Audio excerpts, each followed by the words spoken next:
White மாலையிலிருந்து பெரிய மாலை வரைக்கும் அவங்க வராங்க. கரும்பு கடை ஒன்று இருக்கு. கரும்பு கடையில் கரும்பை வந்து சுத்தம் பண்ணுறதுக்கு இது வரைக்கும் பார்த்ததில்ல, இது ஒரு புது மெத்தடாக ஒரு பண்ணியிருக்காரு.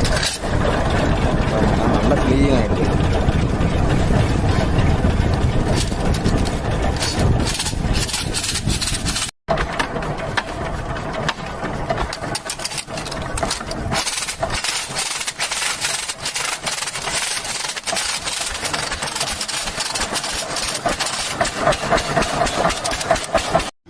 கரும்பு கடை இருக்கிற இடம் பாருங்கள், லொக்கேஷன் சரியான லொக்கேஷன்.